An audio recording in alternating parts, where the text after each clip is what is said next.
Quando olhamos para uma pessoa, não vemos a história atrás do seu rosto. Todos nós temos uma história.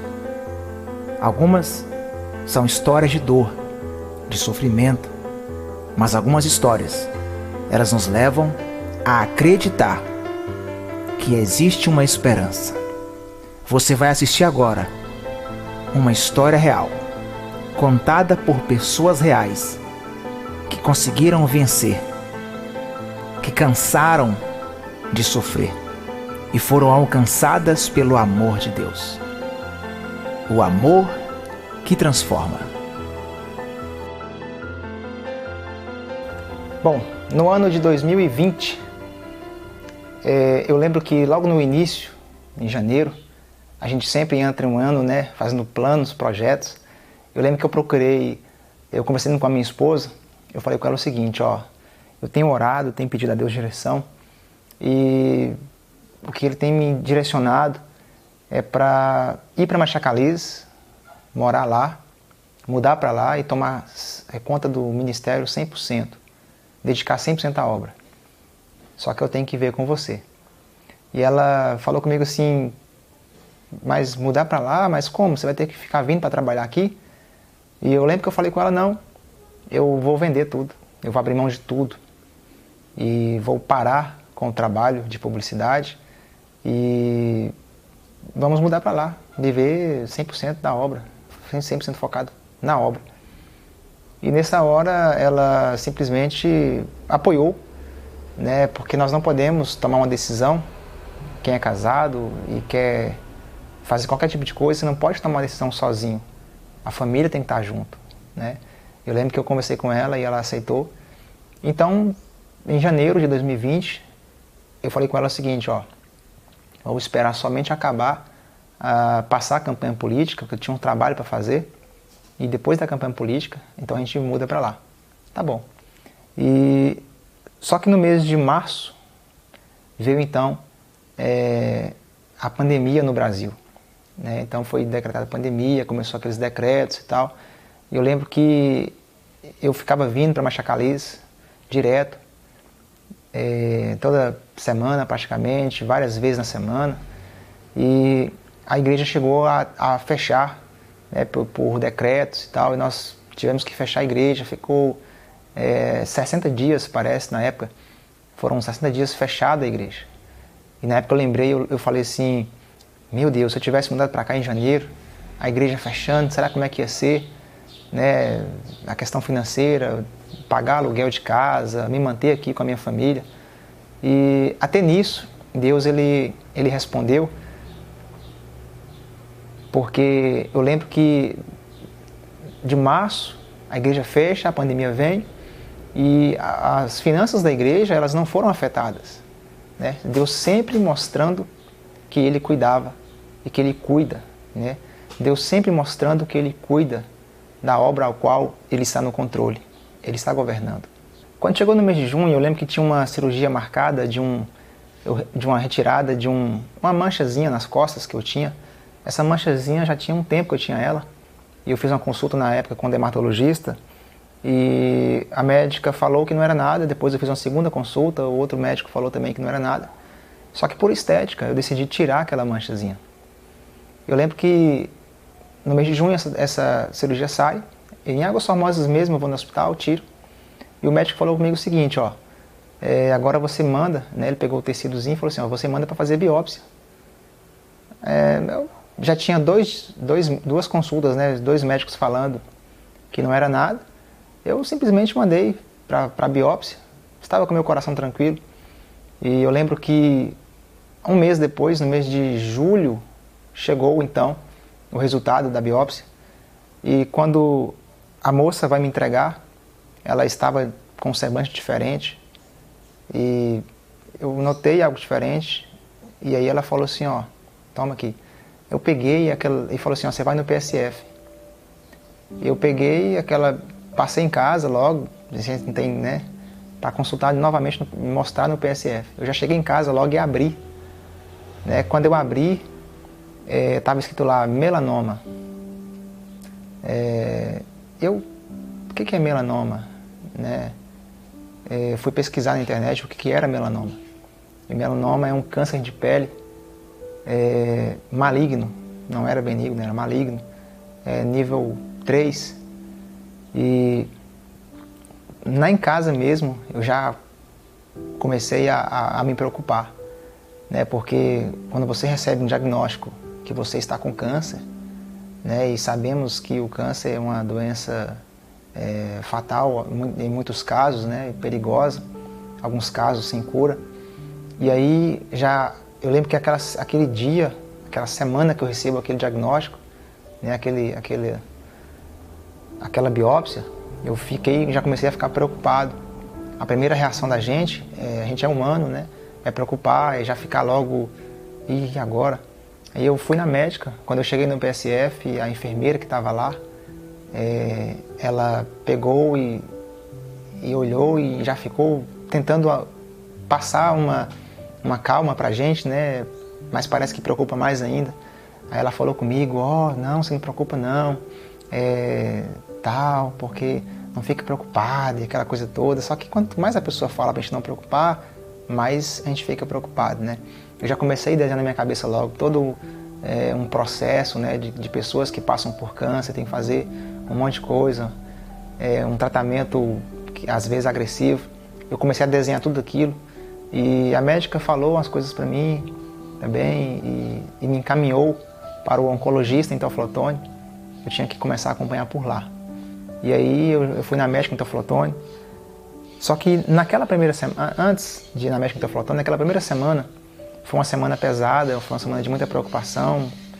E só que aí, quando passa aquela semana, eu caí a ficha novamente. Eu falei, peraí, esse é o ano que eu decidi mergulhar 100% no ministério. Esse é o ano que eu decidi me entregar 100%. Então Deus não permitiria, eu consegui discernir. Eu falei, Deus não permitiria algo fatal na minha vida, algo que possa tirar minha vida, agora, depois de muito tempo resistindo, né? Ele falava e eu resistia, ele falava e eu resistia. Depois que eu realmente tomo a decisão, eu falei, não, Deus não faria isso comigo. E eu calmei, fiquei tranquilo. Aí eu fui na médica Teoflotone, ela passou uma ampliação de margem, que é onde eu tirei aquela mancha, eles cortam mais, fazem outra cirurgia, cortando mais, tirando mais pele, né? Aprofundando mais, para se tivesse ficado alguma coisa, para sair. E ela também, então passou também logo em sequência algumas tomografias para me fazer. E foi demorando para marcar essa ampliação de margem. Eu também já estava tranquilo, já estava calmo. Saiu a ampliação de margem, eu fui, fiz a cirurgia, tirei novamente, mais pele. Depois eu fiz a tomografia, não deu nada. Depois a médica, 3 meses depois, a médica pegou e pediu para poder fazer outra tomografia do tórax, fez da cabeça, fez do tórax. Depois não deu nada. Depois a médica me pediu para voltar em 6 meses depois, para tornar a fazer. Mas nunca deu nada mais. Eu creio que Deus é bom, confiando nele o tempo todo. Nesse período, naquela primeira semana que eu que eu recebi aquele diagnóstico, eu fui para o Facebook, né, e encontrei um grupo de apoio para pessoas que têm melanoma, um grupo fechado. E eu entrei para participar desse grupo, buscando mais informações sobre a doença. Eu lembro que toda semana, até hoje, né, eu vejo lá, toda semana aparece alguém que fala, infelizmente, meu parente não resistiu, infelizmente, fulano de tal não resistiu, porque é um câncer agressivo, né? Por mais que as pessoas acham que é algo simples, mas ele mata pessoas. O melanoma é um câncer de pele que vem através do sol, ou talvez genético. No meu caso, não sei porque a médica também não soube explicar o porquê que deu. Mas a questão é que hoje eu sinto paz no meu coração, tenho acompanhado constantemente. E hoje eu sei que tudo isso é para mim que eu possa glorificar o Senhor. E no momento eu fiquei perguntando por que Deus? Por que Deus? Não, eu simplesmente hoje, na época eu falei como Deus, né? Em vez de por quê, como Deus, que eu vou glorificar o teu nome com isso. E depois disso, algumas pessoas, né, que receberam diagnósticos pesados em relação à saúde, alguns até mesmo com câncer, hoje eu consigo falar para eles o seguinte: ó, Deus é um Deus fiel, Deus é um Deus que pode curar você disso. Depois de ter acontecido comigo, depois de eu passar por um processo, de tratamento, hoje eu posso dizer para a pessoa: não, o Deus que me curou, Ele pode curar você. Ele cura você também. Simplesmente basta ter fé. Porque muitas pessoas, quando recebem um diagnóstico, elas partem logo para o medo. E o que mais mata a pessoa hoje não é o câncer, mas é o medo. Quando uma pessoa ela tem medo, ela começa a morrer aos pouquinhos. É um veneno que toma copo a cada dia. Então nós não podemos ter medo. Precisamos ter fé. Fé no Senhor, fé em Deus, fé na palavra dEle, focado no propósito. Em 2020, no final de 2020, as eleições terminam. Eu então me mudo para Machacalês, em novembro. E hoje, nós estamos no ano 2022, ao qual estou gravando esse vídeo. E em 2022, é um ano e pouco que eu estou aqui. E graças a Deus, Deus tem abençoado, tem prosperado a igreja, tem feito com que a igreja cresça, porque tem focado. E eu sei que o Senhor tem um propósito grande na minha vida. O Senhor me trouxe aqui para ajudar outras pessoas. Não é sobre mim, é sobre muitas pessoas, é sobre a igreja do Senhor. E a minha vinda para cá, eu não quero olhar para trás, não quero ter saudades do trabalho, das coisas, sabendo que eu estou seguindo para um alvo. É tempo de avançar, é tempo de romper. Nós não podemos olhar para trás, ter saudades do passado. Quando eu olho para frente, eu só consigo enxergar centenas de pessoas, ou até mesmo milhares de pessoas, sendo alcançadas por esta missão e por este amor. Quando Deus colocou no meu coração esse trabalho, missão e amor, foi quando eu começava a questionar, falava: Deus, por que muitas pessoas elas precisam ir, algumas até vão, mas não fazem, algumas até vão, mas não se entregam. E o Senhor disse ao meu coração que não existe missão sem amor. Você pode até ir para um campo missionário, você pode até fazer missões, mas se você não amar as pessoas como você ama a si mesmo, não vai acontecer nada. As pessoas não serão transformadas. O amor transforma. Por isso, o título desse documentário, por isso, o título desse vídeo: o amor que transforma. O amor que transforma. Primeiro, o amor de Deus transforma as pessoas. Segundo, eu preciso amar o meu próximo como eu amo a mim mesmo. Eu não posso olhar para as pessoas com um olhar de julgamento. E o que tem mais hoje são pessoas feridas, pessoas que passaram por lugares, encontraram com pessoas, elas estão feridas, traumatizadas, porque alguém falou uma palavra que machuca. Talvez a pessoa estava machucada com o mundo e elas chegaram a ter certos lugares e eram para ser abraçadas, eram para ser acolhidas, e simplesmente elas foram rejeitadas, elas foram julgadas. E muitas pessoas criticam a minha maneira de ser, a minha maneira de abraçar as pessoas. Na verdade, não é que eu prego um evangelho fácil, um evangelho de portas largas, não. Eu prego o mesmo evangelho, só que eu entendo que primeiro a pessoa tem que ser abraçada, amada e curada. E depois que essa pessoa é curada, ela começa a aprender os passos da fé, ela começa a aprender a engatilhar, começa a aprender a dar passo a passo. Você não pode chegar uma pessoa na igreja hoje e você querer colocar em cima dela um fardo pesado. Infelizmente, muitas pessoas, elas saem do mundo, elas saem de vícios, elas saem de muitas coisas, e elas chegam para a igreja e elas pegam um fardo muito pesado, e muitas pessoas não conseguem carregar esse fardo. O Senhor Jesus diz o seguinte: vinde a mim, todos vós que estáis cansados, sobrecarregados. Então muitas pessoas estão cansadas, sobrecarregadas, oprimidas, e quando elas chegam na igreja, elas não podem pegar outro fardo, elas têm que receber amor. O amor que transforma. A palavra do Senhor diz que o amor de Deus nos constrange. E quando eu sou constrangido com esse amor, acontece a transformação verdadeira. E aí eu não quero mais o pecado, eu não quero mais viver pecando. Eu quero abraçar ao Senhor, eu quero abraçar Ele com todas as minhas forças. E foi assim que eu fui chamado por esse Deus poderoso. Eu quero compartilhar esse Deus para outras pessoas. E talvez muitas pessoas dizem assim: o que é a missão e amor? A missão e amor, ela vai além, daquilo que você está acostumado a ver.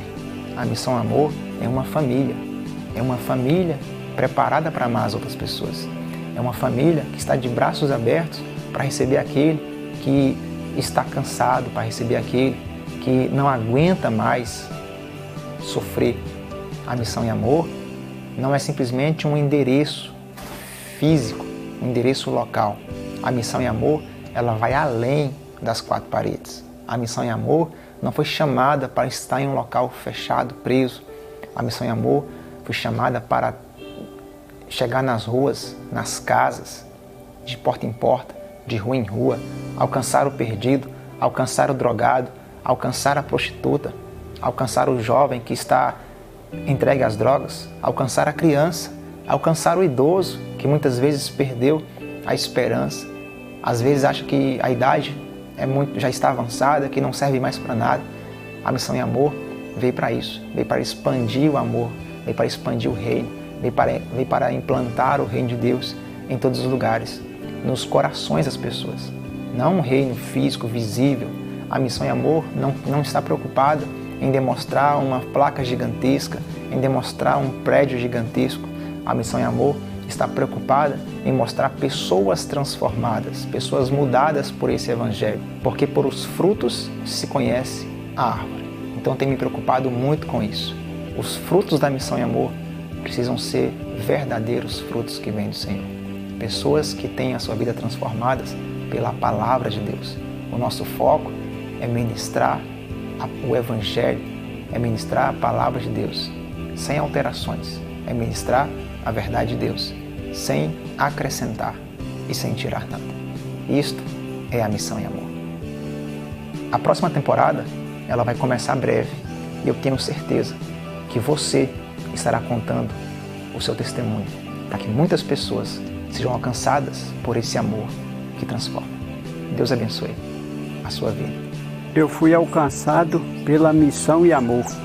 Eu fui alcançada pela Missão e Amor. Nós fomos alcançados pela Missão e Amor. Nós fomos alcançados pela Missão e Amor. Eu fui alcançada pela Missão e Amor. Eu fui alcançado pela Missão e Amor.